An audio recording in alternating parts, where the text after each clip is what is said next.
सभी प्रदेशवासियों का स्वागत है आपके अपने चैनल में। जैसा कि हम बात करेंगे भजन शर्मा जी की नई योजनाओं के बारे में। साथियों, सरपंच चुनाव बिल्कुल डेट यहाँ पर जारी होने वाली है, जिसके बारे में आपको फुल जानकारी मिलेगी।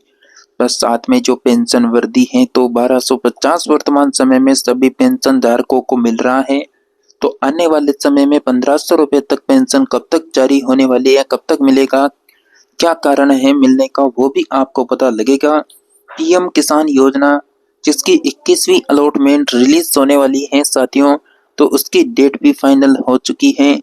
राजस्थान में 1 नवंबर से 5 नए नियम लागू देखने को मिलेंगे। अभी अभी जो अपडेट आई है साथियों, आप सभी को बताएंगे, तो आप सभी साथियों को इस वीडियो को एंड तक देखना होगा। तो चलिए शुरू करते हैं आज की इस अपडेट को। तो सबसे पहले साथियों, आप सभी को बता दें, राजस्थान सरपंच चुनाव 2026 की तारीख तय हो चुकी है। राजस्थान में स्थानीय स्वशासन का सबसे अहम हिस्सा है ग्राम पंचायत चुनाव, जैसा कि जनवरी फरवरी 2026 में आयोजित किए जाएंगे। प्रमुख बातें हैं, जैसा कि राज्य निर्वाचन आयोग ने संकेत दिया है कि जनवरी के अंतिम सप्ताह से फरवरी के दूसरे सप्ताह तक चुनाव कार्यक्रम चलेगा।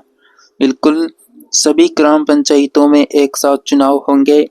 इस बार राजस्थान प्रदेश की लगभग 11,000 या फिर 12,000 प्लस ग्राम पंचायतों में चुनाव होने वाले हैं। साथियों, जैसा कि आपको बता दें, चुनाव ईवीएम जो मशीनें हैं उनसे होंगे, ताकि गड़बड़ी की, कोई फर्जीवाड़े की कोई संभावना नहीं रहे, सब खत्म हो सके। उम्मीदवारों के लिए जैसा कि नए नियम यहाँ पर क्या होने वाले हैं, तो उम्मीदवारों की आयु रहेगी साथियों कम से कम 21 वर्ष। अगर आपका कोई यहाँ पर उम्मीदवार है तो उसकी 21 वर्ष उम्र होनी चाहिए। साथ में उसके पास ग्रेजुएशन की डिग्री होनी चाहिए। नामांकन के समय उसके पास में आय का, जाति का, निवास प्रमाण पत्र, शैक्षणिक योग्यता प्रमाण पत्र जरूरी होगा। उम्मीदवार के खिलाफ कोई भी आपराधिक जो है मामला किसी भी चौकी थाने में नहीं होना चाहिए, मतलब भ्रष्टाचार या फिर आपराधिक मामलों में लंबित नहीं होना चाहिए। महिला और अनुसूचित जाति जनजाति के लिए आरक्षण प्रणाली पूर्व की तरह लागू रहेगी। नामांकन की जो प्रक्रिया है वह ऑनलाइन भी होगी, ऑफलाइन दोनों माध्यम से चलेगी। जैसा कि सरकार का मानना है कि एक चुनाव कराने से प्रशासनिक जो खर्चा होता है, जो पैसा लगता है अलग अलग, यानी कर्मचारियों को यहाँ पर ड्यूटी में लगाने का, फिर मशीनों की व्यवस्था करने का, साधनों को इधर उधर यानी करने का, तो वह खर्च एक साथ जो चुनाव होंगे वो कम होगा। तो इससे धन जो बचेगा वो जनता के काम आएगा और पारदर्शिता बढ़ेगी। साथ ही पंचायतों का नया नेतृत्व समय पर मिल सकेगा, जिससे ग्रामीण विकास योजनाओं को गति बनेगी। जैसा कि राजस्थान वृद्धा पेंशन योजना में 15% की वृद्धि, राजस्थान सरकार ने बुजुर्ग नागरिकों के लिए बड़ा कदम उठाया।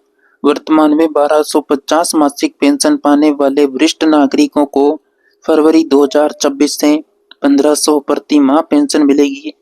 बढ़ोतरी का जैसा कि आपको बता दें, इस समय वृद्ध जो पुरुष हैं, जो 60 प्लस के हो चुके हैं, उनको वर्तमान पेंशन 1250 मिल रही है, लेकिन बढ़ी हुई पेंशन फरवरी के बजट में बढ़ेगी।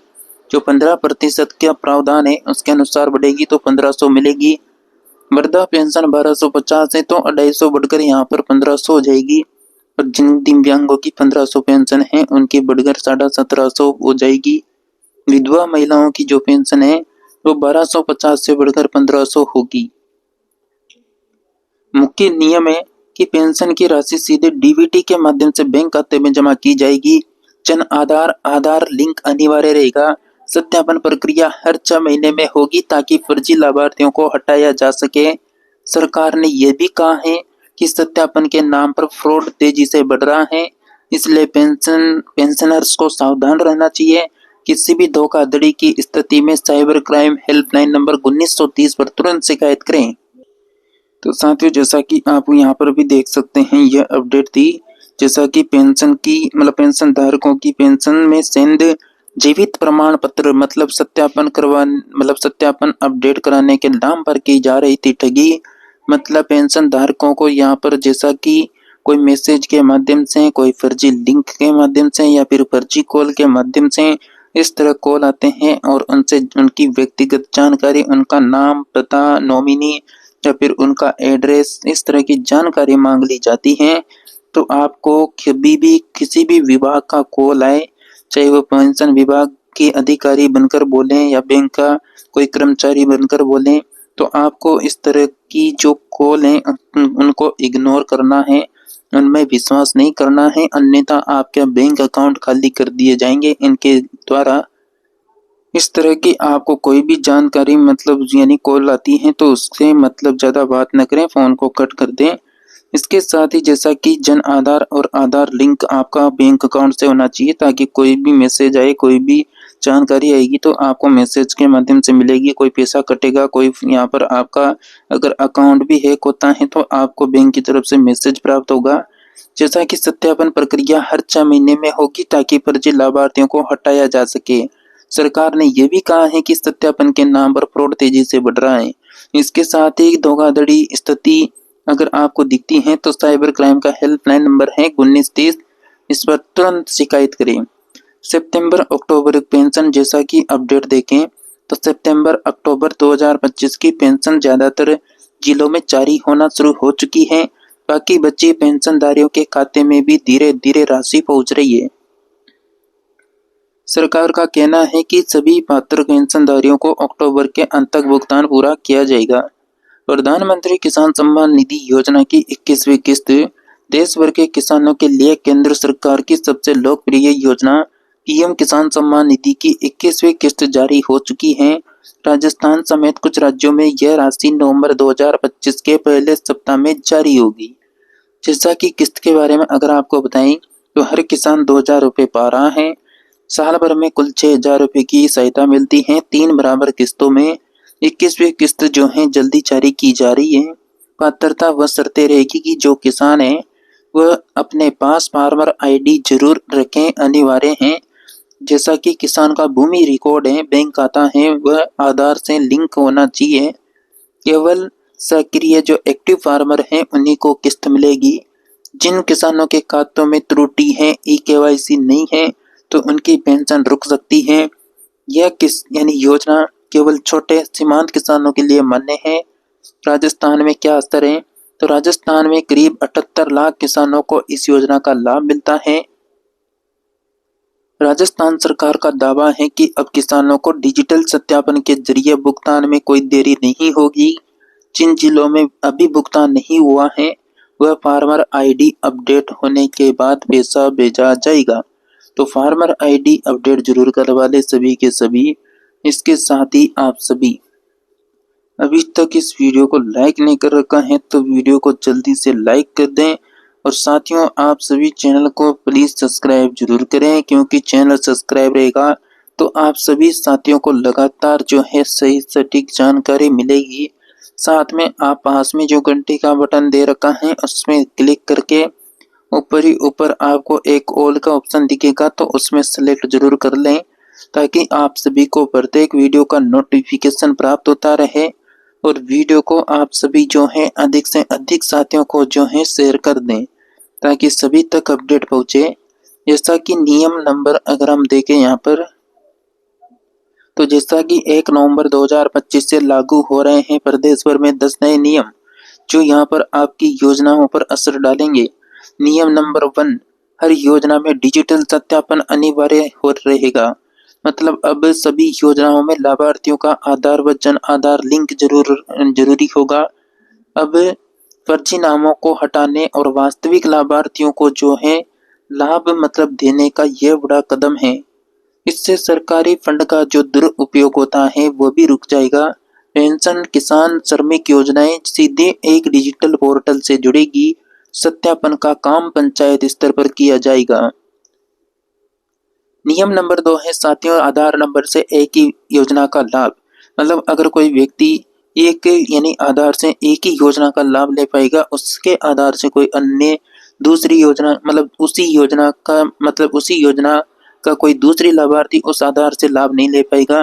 किसी का एक आधार है तो इससे एक ही व्यक्ति को लाभ मिलेगा, न कि 2 व्यक्तियों को लाभ मिलेगा। जैसा कि आपको बता दें, ये नियम पारदर्शिता लाने के लिए जरूरी है। पंचायत सचिव को सख्त निर्देश दिए हैं कि वे रिकॉर्ड की जांच करें। सिस्टम में डुप्लीकेट एंट्री होने पर अपने आप ही जो है मशीन जो है सिस्टम जो है ऑटोमेटिक रद्द कर देगा। जैसा कि नियम नंबर 3 रहेगा, यानी मासिक समीक्षा प्रणाली लागू। हर योजना की मासिक समीक्षा रिपोर्ट तैयार की जाएगी। इससे यह पता लगाया जाएगा कि कितने लाभार्थी सक्रिय हैं और उनके मतलब किनके खाते निष्क्रिय हैं। फर्जी लाभार्थियों पर भी रोक लगेगी। अधिकारी अगर लापरवाही करेंगे तो कार्रवाई होगी। यह रिपोर्ट जिला कलेक्टर के पोर्टल पर सार्वजनिक की जाएगी। साथियों, नियम नंबर 4 है कि पेंशन वितरण में ओटीपी सत्यापन। जी साथियों, आपने ओटीपी सत्यापन बहुत ज्यादा यानी देखने को मिलेगा। आजकल ओटीपी के माध्यम से भी बहुत ज्यादा फर्जीवाड़ा बढ़ चुका है। अब जैसा कि पेंशन ट्रांजैक्शन के समय लाभार्थी के मोबाइल पर ओटीपी आएगा। ओटीपी डालने के बाद ही राशि बैंक खाते में जाएगी। इससे साइबर फ्रॉड में कमी आएगी। भाई, आज किसी की जुलाई की पेंशन, अगस्त की, सितंबर की पेंशन डालनी है तो उसके मोबाइल में पहले ओटीपी आएगा, फिर उसके बाद ही पेंशन ये मतलब डाली जाएगी। ऐसा यहाँ पर बोला जा रहा है। साइबर फ्रॉड की कमी आएगी। हर जिले में हेल्पलाइन सेंटर बनाया जाएगा। यह सिस्टम दिसंबर 2025 तक पूरे राजस्थान में लागू होगा। नया नियम, ग्राम पंचायत स्तर पर हेल्प डेस्क। प्रत्येक ग्राम पंचायत में एक जन सेवा यानी हेल्प डेस्क बनाया जाएगा। यह पेंशन, किसान योजना, छात्रवृत्ति, श्रमिक कार्ड जैसी योजनाओं की जानकारी देगा। लाभार्थी यहाँ फॉर्म जमा कर सकेंगे। हेल्प डेस्क में एक कंप्यूटर ऑपरेटर और एक पंचायत सहायक जो है तैनात होगा। इस केंद्र का डेटा सीधे राज्य पोर्टल से जुड़ा रहेगा। नियम नंबर 6 है कि किसान योजनाओं में डिजिटल कार्ड। अब हर किसान को डिजिटल फार्मर कार्ड जारी किया जाएगा। इससे किसान की भूमि, फसल, बैंक और योजनाओं का पूरा वितरण होगा। किसान इस कार्ड से बीज, खाद, सब्सिडी की जानकारी देख सकेगा और क्यूआर कोड आधारित होगा। यह कोड निःशुल्क यानी जो है कार्ड निःशुल्क पंचायत कार्यालय से मिलेगा। 7वां नियम है कि विधवा दिव्यांगों की पेंशन में वार्षिक जांच, यानी हर साल यह जांच होगी कि लाभार्थी जीवित हैं या नहीं है। यह जांच ग्राम पंचायत अधिकारी करेंगे। मृत्यु के बाद किसी और खाते में पैसा न जाए, यह सुनिश्चित किया जाएगा। यदि कोई धोखाधड़ी पकड़ी गई तो एफआईआर दर्ज की जाएगी। रिपोर्ट की सार्वजनिक पोर्टल पर अपलोड किया जाएगा। 8वां नियम की लाभार्थियों की ऑनलाइन शिकायत प्रणाली। लाभार्थियों को किसी भी योजना से जुड़ी शिकायत के लिए ऑनलाइन पोर्टल दिया जाएगा। शिकायत पर 7 दिनों के भीतर कार्रवाई होगी। इससे पारदर्शिता बढ़ेगी और लोगों को कार्यालय के चक्कर नहीं लगाने पड़ेंगे। हर जिले में शिकायत निवारण अधिकारी तैनात किया जाएगा। शिकायत की स्थिति मतलब मैसेज के जरिए भेजी जाएगी। नियम नंबर 9 है कि पेंशन वृद्धि हर वर्ष यानी हर 2 वर्ष में समीक्षा, यानी अब सरकार हर 2 वर्ष में पेंशन राशि की समीक्षा करेगी। महंगाई के आधार पर राशि शब्द बढ़ाई जाएगी। इससे पेंशनधारियों को बार बार आवेदन नहीं करना पड़ेगा। यह नियम फरवरी 2026 से प्रभावी होगा। इससे पेंशनधारियों को, जैसा कि मतलब राज्य में जो है वित्त विभाग इसका प्रारूप भी तैयार करेगा। नियम नंबर और लास्ट नियम है कि सभी योजनाओं का एकीकृत मोबाइल ऐप होगा। जन सेवा राजस्थान ऐप लॉन्च किया जाएगा। इससे पेंशन, किसान सम्मान निधि, श्रमिक कार्ड, छात्रवृत्ति की योजनाएं, तारबंदी योजनाएं, खेतलाई योजनाएं, इस तरह की तमाम योजनाएं एक ही जगह पे मिलेगी। ऐप पर आवेदन, सत्यापन, भुगतान और शिकायत जो है ऑल इन वन सुविधा होगी। नागरिकों को सरकारी कार्यालय जाने की जरूरत नहीं रहेगी। ऐप दिसंबर 2025 में प्ले स्टोर पर आ जाएगा। साथियों, योजनाओं से संबंधित लगातार अपडेट पाने के लिए आप सभी हमारे चैनल को सब्सक्राइब कर लें। पास के घंटी के बटन को ऑल के ऑप्शन में जरूर लगाएं। साथियों, प्लीज आप सभी इस वीडियो को अधिक से अधिक साथियों को शेयर करें ताकि सभी पेंशन धारकों को, सभी राजस्थान के साथियों को अपडेट मिलती रहे। तो मिलते हैं नेक्स्ट नई अपडेट में, तब तक के लिए जुड़े रहिए।